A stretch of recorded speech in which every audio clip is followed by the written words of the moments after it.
Welcome to the APAP podcast. I'm Corinne Young, your host today, and I am the president of the Association of Pulmonary Advanced Practice Providers.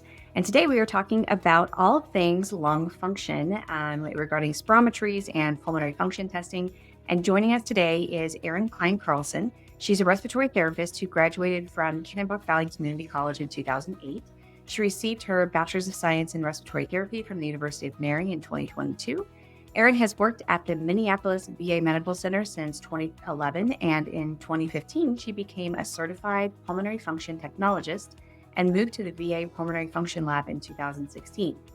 In 2021, she received her registered pulmonary function technologist credential, and in September of 23 became the supervisor of the Minneapolis VA PFT Lab, which is responsible for over 4,000 pulmonary function tests a year, which is a lot. So thank you, Erin, so much for joining us today. Thank you for having me. Absolutely. So let's start with the reasons why you would order a pulmonary function test. So what are the most common reasons you're getting referrals for PFTs? I think so. The main headings is like diagnostic, medication monitoring, response to therapy, occupational exposures, especially in the VA setting with burn pit registry patients who have been exposed to the burn pits, the sand, jet fuel exposures, and such things like that. Pre-surgery workups, if they're planning on having a lung cancer biopsy or wedge resection, open heart surgery. I think those are some of the main things we see here. Yeah.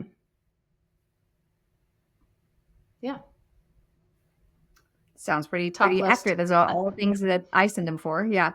Are there particular times or types of patients that you would not want to do a pulmonary function test on? Are there times where you maybe want to test but should wait? You should wait, depending on the type of surgery, thoracic surgery, abdominal surgery. If a patient has a recent torn retina, cataract surgery, if they're taking nitro for chest pain, you would want to not do that. That pulmonary function testing, if they've taken it within 24 hours more than normal. Obviously, they have to be able to do the test. So there's some cognitive folks that may not qualify for a PFT. I'm trying to run down my list. Coughing up large amounts of blood, you would want to work that up before doing a pulmonary function test. Active TB, actively ill. Recent COPD exacerbation, I think you'd want to wait at least 6 weeks post treatment of that exacerbation. Yeah, I have a lot of patients who are scheduled for their pulmonary function test, and then they show up in the PFT lab and they just started prednisone because they had an exacerbation 2 days ago that started, and my respiratory therapists are like, "Get out. We're not doing it today. We'll let you reschedule you." And it's unfortunate when they do get their lung functions done when they are acutely exacerbated or recently discharged from the hospital for an exacerbation or pneumonia, because you get these terrible numbers that kind of lead you down the wrong path with that patient, that this may not be their true lung function. Right. Yeah. You really want to get them at their baseline. Another big one is dental extractions that I think people forget about. We have had people come up right from dental with their gauze still in place, and that, dry sockets and whatnot would not be good. No, I didn't think about that either. And the nitro, I didn't consider the nitro either. So I'm glad you brought that up. Mm-hmm. Also, what about if they've taken their inhalers that day or forgotten to hold their inhalers? Would that be a reason not to do it? At the VA here, we do not just tell our patients to hold their inhalers. We only document if they've taken them that day and how long prior to them coming in. We don't want anybody to withhold if they need it and to get into an acute situation where they're in trouble and not taking their medication. So we only document that they took their medication and how long prior to. Even if they've had a pre and post and they took their albuterol an hour before, we will still do the post test here.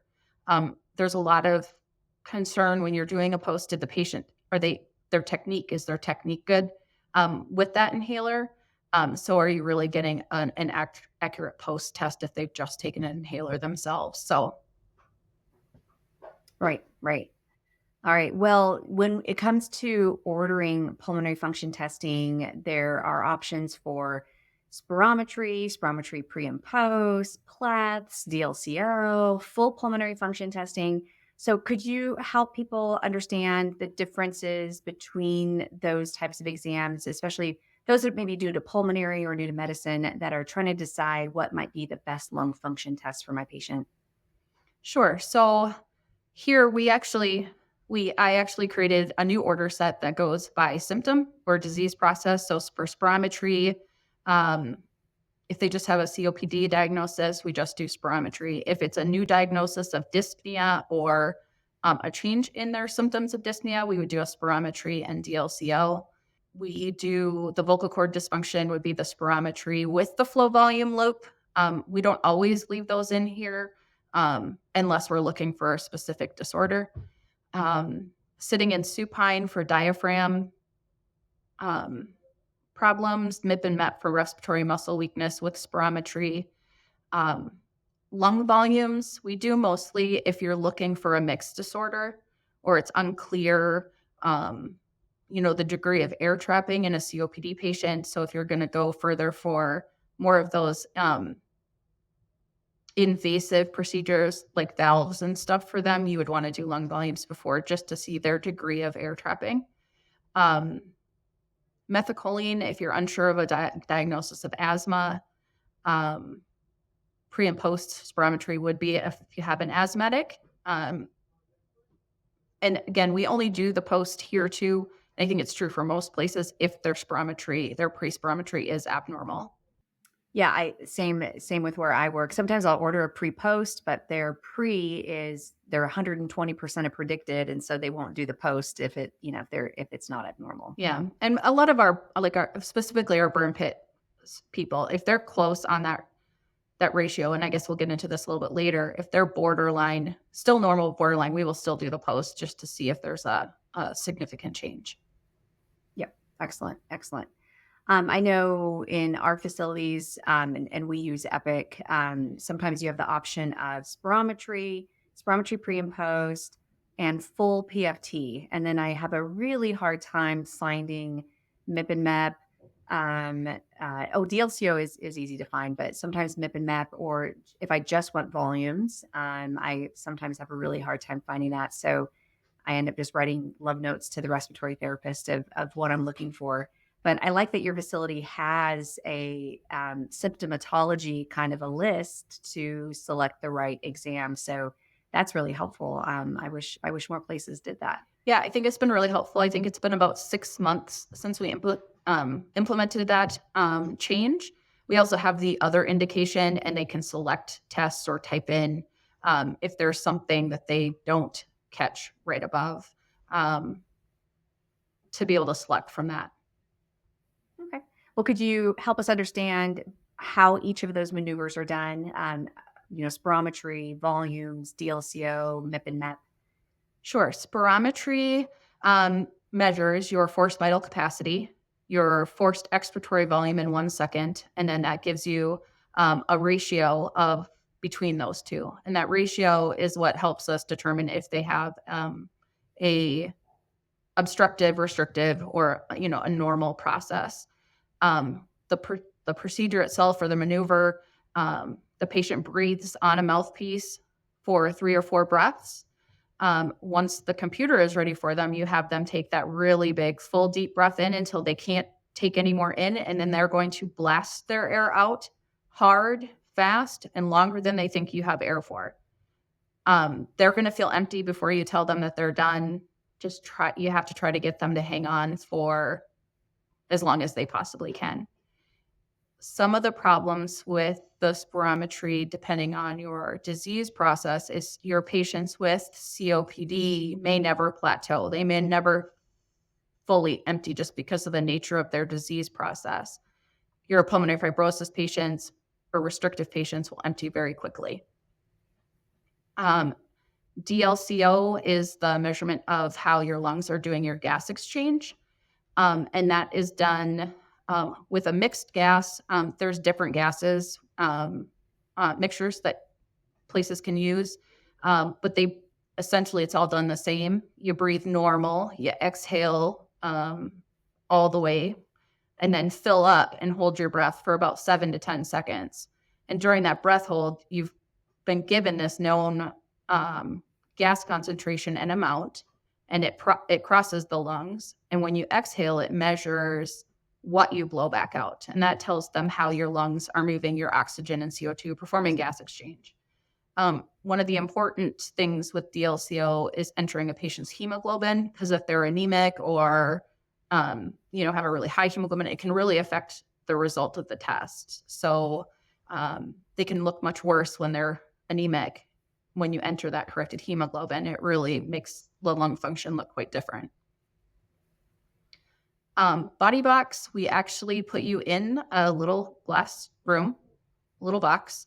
The patient has to sit in there for about 30 seconds. It's tough for some of your claustrophobic patients, especially here at the VA. We have several that struggle to get in that booth. If your patient is wheelchair bound, you would have a difficult time doing those. If there are boxes that have the capability of driving or pushing a wheelchair in, but I don't know that a lot of facilities have those available. When they're in the box, they breathe normal. You're getting raw airway resistance pressures measured right out of the gate.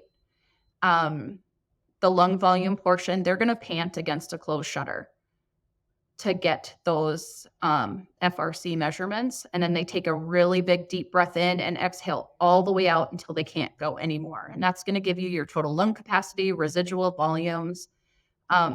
Many patients that have breathing difficulty really struggle with the panting against a closed shutter because they're not getting any air for that 3 or so seconds. So sometimes that particular test is difficult for patients with no lung disease, especially I think the COPD population, in my experience.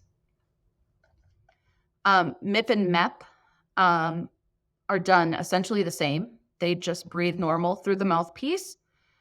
For the MIP, which is the maximal inspiratory pressure, you're going to have them exhale all the way out, and then they're going to suck in as hard and fast as they can right out of the gate.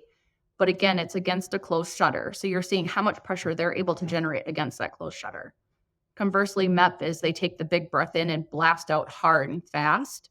But again, it's against a closed shutter. So those are the main. So it's like a push and pull. Push and pull. Yep. And you got to make sure they have good lip seal. I had a patient a week or so ago that I had to do a MIP and MEP on that had Bell's palsy, and he had it for years. So we had to really make sure he was holding with his hands to keep that seal. So those are important things to remember in those as well. Yeah, I know another pitfall that I've seen in just spirometry, especially if it's a handheld spirometry, like a primary care office, not to bash our primary cares, but if the technician doing it, a medical assistant or whoever is not well trained, they'll allow the patient on the forced expiratory effort to bend over and utilize, these accessory, muscles and maneuvers to force air out, which can definitely affect your numbers there. And then again, that incomplete emptying, and I know a little bit later, we're going to look at some efforts loops. So those of you that are listening to the podcast, if you go to our YouTube channel or watch this on Spotify, you'll be able to see some of the flow loops that we're going to be sharing and efforts and what upper airway obstructions and those kind of things look like. But I know that's definitely some of the errors that we see. Patients will be referred for an abnormal spirometry at primary care. We'll look at their flow loops. They're not right. And then we repeat the lung function testing in our office with a respiratory therapist and proper technique and a fixed mouthpiece that, they can't move their body around too much. And then it turns out their lung function is actually pretty darn good. Mm-hmm. Yeah, I think having it available in the primary care is an important first step. We have 13 CBOCs, primary care clinics out in our community doing spirometry. And I think we have a less than 10% that come back that are inadequate technique, or the patient was unable to meet basic standards to do those testing. So I think it's a good starting point to have those. And like you said, they may come back and not have anything wrong. But it is a good starting point, I think, for access. Since we're on the topic of flow loops, we might as well just get into it and share it. So, again, those of you that are listening to the podcast, you can see these flow loops and efforts on Spotify if you watch it, or on our YouTube channel if you want to see this a little more in depth. So, let's start with a normal flow loop. What are the points that you want to see on this? You want to see the nice sharp peak at the top. A rounded peak could potentially give you a false high FEV1. You really want them blasting out sharp and fast right out of the gate, because that really helps with disease process severity diagnosis, is that FEV1 measurement. And then on the bottom right, I guess I should say this left side of the FVEX picture there is flow, and the across the bottom is volume. And then the picture to the right is on the vertical is volume and then time. Previously, it was you want them to exhale a minimum of 6 seconds. Now it's down to when they've exhaled to only having 25 mLs of volume left. Again, as we'll see when we get to the obstructive, they may never plateau. And you can see this patient really starts to plateau out here towards the right side of that volume time curve. And that's really what you want to see. Perfect. All right. And I like that rounded bottom of the inspiratory portion of the flow loop. I think that looks, I tell patients it's kind of like a sail ship, the sails on top and the bottom of the boat, on the bottom. That's really what we want to see for a good effort there. And again, we're going to talk about some abnormal flow loops, what they look like, but let's go on to obstructive. So when looking at obstructive flow loops, what stands out to you? When you're looking at obstructive flow loops, you're going to see you can either have a potentially normal FVC, you'll have a low FEV1 and a low ratio, and you can see on the flow volume loop, I think there's 3, blue, green, and red, they're really scooped out. And that's the airways closing down because they've lost that elasticity and not letting the air out as it should. This patient kind of looks like he started to plateau in that volume curve loop and came back down to baseline. And that's really what you want to see, is that back to baseline with these folks on that volume time curve, or even in the volume flow curve down to bottom. And then also their inspiratory is a little bit flattened on these COPD patients, which isn't necessarily an airway obstruction. It's just the nature of or upper airway obstruction. Yeah, it definitely lost that sail portion of the ship. If you were looking at it in that way, it's definitely scooped out appearance for sure. All right, on to restrictive patterns. Tell us what we should be looking for when thinking restrictive. Restrictive, you are most likely going to have a low FVC and FEV1, and then a high ratio because your air is coming out all at once. You can kind of see with the loops, they're very narrow in most cases, and they end quite quickly. So your time, that's where your restrictive patients really have a hard time getting to that previous 6-second time frame, and now maybe the 25 ml volume requirement is a little easier, but they may not make it to a full 6 seconds because it does come out very fast all at once. Yeah. There's no real elastic for those patients. Mm-hmm. If we go to the efforts section, again, this is the expiratory flow efforts. Labeled A there, we've got a nice sharp sail appearance, triangle appearance of effort. So that's really good.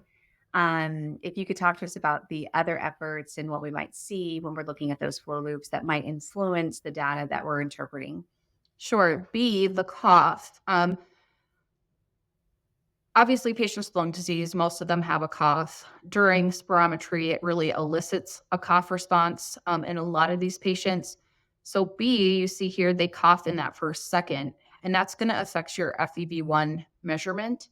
So, if they cough in that first second, you wouldn't want to use that data because it may be falsely high, falsely low, depending on where that cough occurs. Now, if they stop coughing or start coughing at the end of the maneuver, you can use those as long as they don't get that big breath in and restart the maneuver. So it all is where the cough happens. But in this instance, in that first second, you would not want to use those maneuvers. That's really good to know. I've had some patients where the whole thing looks like a sawtooth. It's just cough, cough, cough, cough, cough the whole way out. And then I'm like, is this any good? I'm not quite sure. So if I look at the first 1 second and they were able to blast out without coughing and then just cough throughout the rest of the maneuver, you would still utilize that? Yeah, I would take it, especially in those folks with fibrosis, because I think they sometimes struggle the most with that first second cough, because those big breaths in will trigger that cough for a lot of the patients that I see. Um, Again, if it loops under the bottom where it looks like they've taken that breath in, you have the boat end towards the end exhalation, you may have a falsely high, may add to the FVC. So I think that you really have to kind of pick and choose your efforts, and if they've again, depending on where that cough is. And that's a really good point too, is that these maneuvers are done multiple times until you have repeatable values. And that's something we sometimes see in the report is that they were able to have repeatable values or they were not able to have repeatable values. Um, and I know what that means, but could you explain, what that means if we get a report interpretation saying that the values were not repeatable? Sure. So for per ATS, American Thoracic Society's guidelines, you want to do a minimum of 3 maneuvers, and you need to have 2 that are free from errors. So you would want at least 2 of your 3 to look like the A in the picture there. Um, Generally, we say stop at 8 because by the time you've gotten to that far in it, the patient's exhausted, they're tired. Criteria is based on your FVC and your FEV1. You want those within 0.15 or 150 mLs of each other. Previously, it was 200, and that's changed in the last several years, but it's a pretty small window for acceptability and reproducibility to have those. So if you have a comment, and I think it's really important to add those comments and look at your comments when you're doing interpretations, but to have the correct ones in there that they met that ATS criteria or they didn't meet, what the problem was. A lot of times, if it's the FEV1s, will be reproducible a lot of times, like in your COPD populations, but they just get tired and they can't meet that best FVC. I always really try to document that, yeah, they're blast out, that FEV1 is reproducible, but that they weren't able to reproduce that best FVC, because then from a provider standpoint, I think they can go, okay, well, this FEV1 is probably accurate. And it's still helpful in the trending for that provider that's following that patient. Yeah, super, super helpful because when we're looking at outcomes data, when we're looking at transplant potential, when we're looking at a lot of those issues, we're trending their FEV1. That's definitely the most important. Initial diagnosis, it definitely could be a little more challenging if we couldn't get a good ratio, because the FVC is compromised. But if you're looking at that flow loop and they're all pretty scooped out and obstructive, but maybe their efforts aren't as great because they're so weak, or having a hard time completing that maneuver, I think you could probably still say this looks obstructive. They've got all the risk factors for obstructive lung disease. And maybe, we try this again on a later date.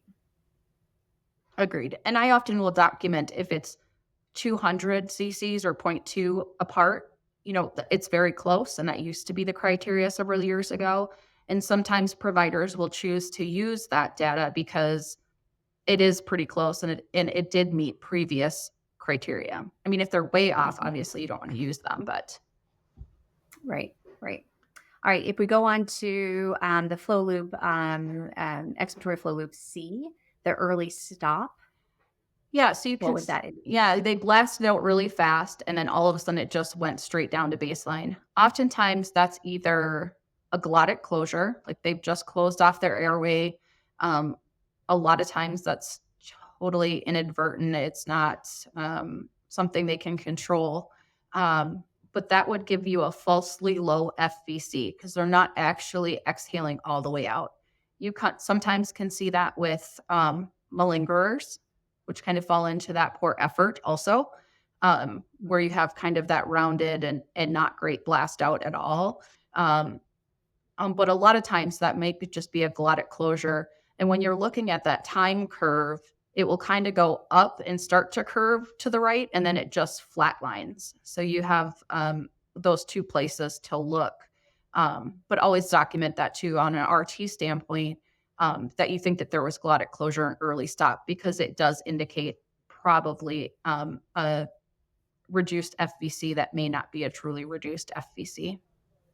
Hmm. Okay. And then D, the poor effort.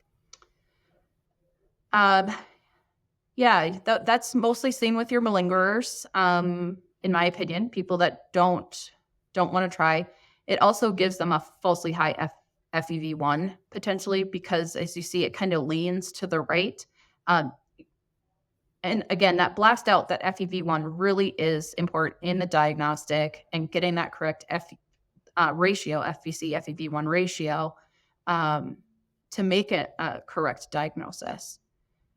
And that kind of leads into that hesitated start. Oftentimes that's with your older population. They can't blast out fast enough. Again, you wouldn't want to use efforts with those, because that's going to give you a falsely high FEV1. And those are efforts you cannot use. Mm-hmm. Yeah. All right. And then the hesitant start, I sometimes see these in some of our super elderly who are having a hard time following directions. When do you see this? Definitely in our elderly population. Sometimes denture wearers that don't have secure dentures, that, they kind of drop. Also with the cough, dentures can often look like a cough. If our patients' teeth are not securely in their mouth, specifically the top ones, we do ask them to remove them. But yeah, mostly in our elderly population who have that timing issue. Okay. And it's a Yeah, that's a very really good small point. value, 5%. It has to be 5% of their FVC. So it's a very tiny window to not have that error. Mm-hmm. Yeah, I never thought about the dentures looking like cough on the flow loops. So that's a really good point. Yeah, because they'll drop right down into the back. And so. Yep. All right. Well, upper airway obstruction. So these flow loops are looking at both expiratory and inspiratory. Again, the top should look like a sail, and the bottom of a boat. And we've got fixed, variable, and variable extrathoracic, variable intrathoracic obstructions that you might see on a flow loop. These are pretty rare, I would say, as far as what you're seeing, but oftentimes can help you with those patients that have unexplained dyspnea. If you see these flow loops, usually your respiratory therapist, I've experienced that respiratory therapists are usually pretty good at calling these out in the interpretation, but always want to encourage everybody to look at their flow loops. So if you could talk to us a little bit about the first one, which is the fixed upper airway obstruction, what are we looking at there? The rounded and almost squared, the fixed upper airway, would have obstruction on your inspiratory and your expiratory side of the loop. The one patient that I've seen this in my years of doing PFTs was a patient who had been intubated for a very long time. And so he had this fixed upper airway obstruction from the balloon being in his trachea for as long as it was, and then having a tracheostomy that had been removed.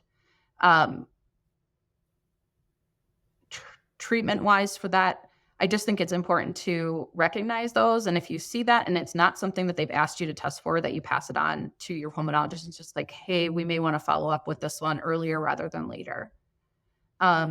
variable is just going to be on your inspiratory loop, which is that bottom side of the loop, and it's outside the thorax. I guess the extra thoracic Mhm. is on the outside. The intra is an internal, in the trachea or in the airway, which is the variable on the right, where you just see it on the expiratory um, loop of the flow volume loop. Yeah, that inspiratory flattening that we see there on the variable extrathoracic, the second flow loop there, where expiratory wise they're doing great, but when they go to inhale, it flattens out. Oftentimes we see this with vocal cord dysfunction. As they're inhaling, the vocal cords kind of tighten up and don't allow for that smooth inspiratory effort. And then the variable intrathoracic, when they're blowing out, sometimes we see this with tracheobronchial malacia, the airways collapsing as they're trying to exhale. Sometimes, tumors, things along those lines. Definitely far more rare.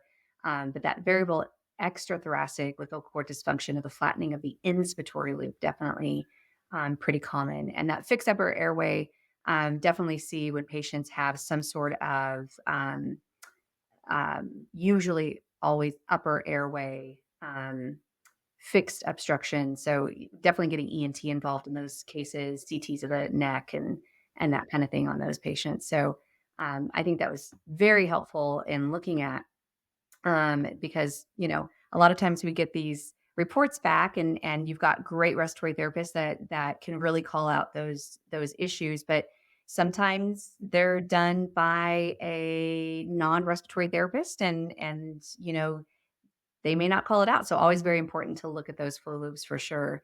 So I really appreciate you going through those with us. That was really really helpful. Some new things that have come into the spirometry world, pulmonary function testing world that we have been seeing over the past year are now there are Z scores on some of our reports. So those of you that are getting your reports back, and there's a new column of Z scores. So could you help us understand Z scores and why they're there?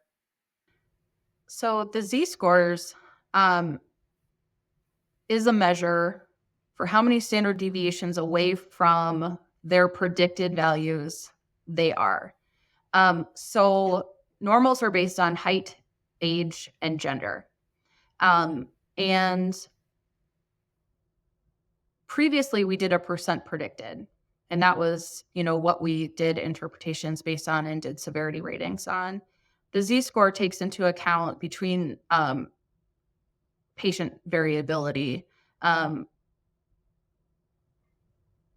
helping us reduce calling a lung function issue or missing a lung function issue, especially when they're in the older or our senior population. Um, Further, it gives a better comparison for trending over time because it's one single number versus the percent predicted, and that single number accounts for the age and the height. So I think it gives us a little better access or being able to see that trending. And it also plots it on a graph so you can kind of see where they are outside of that normal range. Yeah. And I think that helps patients too visually to show them like this midline is normal and this is where you're falling versus giving them a percent. Because sometimes they compare that percent to 100%. And so if they're 79% of predicted, right? Right. They're like, oh my gosh, it's terrible. And you're like, well, 80 is normal. Right. We're pretty happy with that. You're 1% below normal. But you show them on the Z score and it shows that they're really close to that green zone that, where they need to be. Right. I agree. Yeah. I think that percent predicted previously was hard for patients to understand. They say, well, I only have 40% lung function, Hmm. but not really. Yeah, exactly. It's relative, Right. relative to, yeah, that predicted is. Exactly. Now, you had mentioned height, the demographics that are important for a lung function test, height, age, gender, but also we used to use race and a lot of spirometry demographics that you have to enter in will still ask about race. And then last year, ATS made the recommendation to exclude race and maybe, use GLI global, GLI other, that type of thing. So what are you doing there at the VA in regards to race? We are doing mixed other for everyone, which takes the average of all of the previously studied races and does an average for those patients. I know that there is a plethora of people doing studies, not just within the VA system, um, but Mayo and other hospitals on going race neutral, doing mixed other, trying to get more studies done to try to find out what is the most accurate um, Mhm. thing to use for race to make sure that people are getting accurate diagnoses. Mhm. Yep.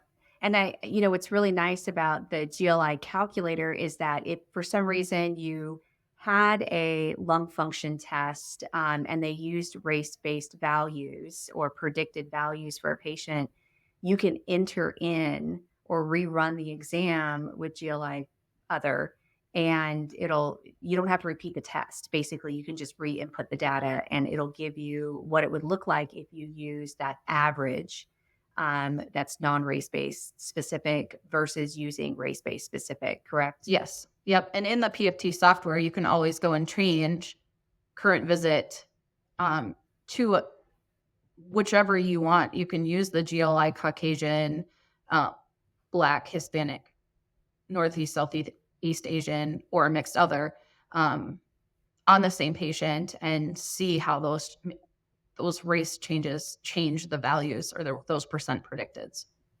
And I think that's also a great place to be looking at your flow loop. So if your flow loop is looking normal, but it's reading obstructive and a race based value is used, I think that's an excellent opportunity to maybe try running it under more of a general average than running it under that race and see if it really changes it from an obstructive disease to not. And vice versa. If your flow loop really looks obstructive and it's reading as normal, based on that predicted race, I think that's also an excellent opportunity to rerun it and see, like we could have missed an obstructive lung disease, specifically in Black patients, Right. because the predicted values are lower than they should be for them, and so they may not hit that obstructive component if we just use that Black race based predicted value. Right. Yeah, that's definitely the population that it really makes a difference in is in having that race correction. Because I think the old standards is a 15% less. Mhm. Um, so yeah, I think there's a lot of value in not doing that race correction and getting correct information on an average. Mhm. Absolutely. Now, gender is another issue nowadays. And so tell me about how you approach your transgendered patients, because there are these predicted values based on gender, their biologic gender. So if you could help us a little bit with that one, how do we talk to our patients about that? How do you approach it with your patients in the PFT lab? We actually have a questionnaire that we have our patients fill out as soon as they arrive before their PFT. We ask several questions about contraindications, surgeries, inhaler use, but it also asks them um, biologic or birth gender. Um, I think for our adult population who's transitioning, it's really important to make sure that you're using their um, birth gender. You know, men who have gone through puberty have that larger testosterone growth spurt. They're going to have a larger thoracic capacity. So it's important if you put them in as female, they're going to look super normal as a female person at 5'10". Whereas if they're a male, if they may be super abnormal based on their results.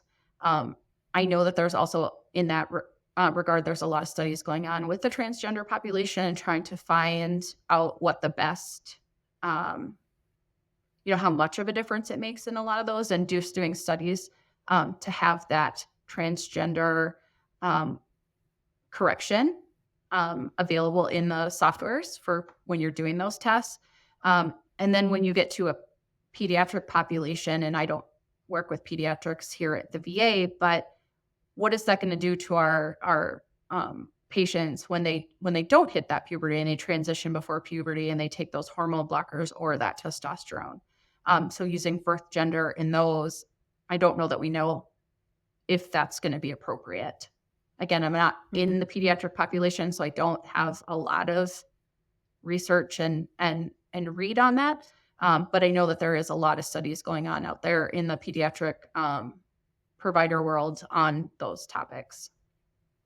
Yeah, I think there's a lot to come in that area for sure. But definitely, I like to talk to my patients before I send them to the pulmonary function lab and let them know that we're going to see what your lung function is versus what it should be for someone your height, your age, and your birth gender. Especially if they didn't do hormones as a youth or, that kind of thing. Because I like to warn them that because patients now have access to these portals, right? They can see their results. And if they are a biologic male transition to female and they see male on their report, a lot of times they get very upset, and rightfully so. And so I like to warn them that their report may reflect their birth gender because of the predicted values. And it's not, we're not trying to be obstinate or go against their beliefs, but that they may see that difference on that report because of the predicted values. And for the most part, I haven't had any issues with patients. They understand that, to find out what's going on with their lung function, they understand that is something that they might see, but I don't want them to ever be taken by surprise by that. Right. Yeah. I think it's good to explain. And I usually try to explain what we're testing, what creates a normal value while they're here in clinic with me, with the umbrella that I am not a doctor, so I'm not giving you your diagnosis or your interpretation, but these are what normals based on all of this. I know that the newer software coming out does have the ability to say male to female or female to male in the software. We at this time do not have that turned on in the software because I think it just is a newer update that just came out recently. We don't. Yeah, but there is that availability with the newer softwares that you can have that in their chart in the PFT software. Mm-hmm. I think that's great to know because that's something we can also communicate with the PFT lab when we're ordering the exam, under scheduling instructions or, communications within our EMRs to help get that on there. And again, something we haven't necessarily always thought about, but something that, definitely now we should be making sure we're addressing. So, well, Erin, I thank you so much. You have shared so much information. I learned a lot today. I think that's great. And so I really appreciate you joining us today and sharing all your knowledge. Well, thank you for having me.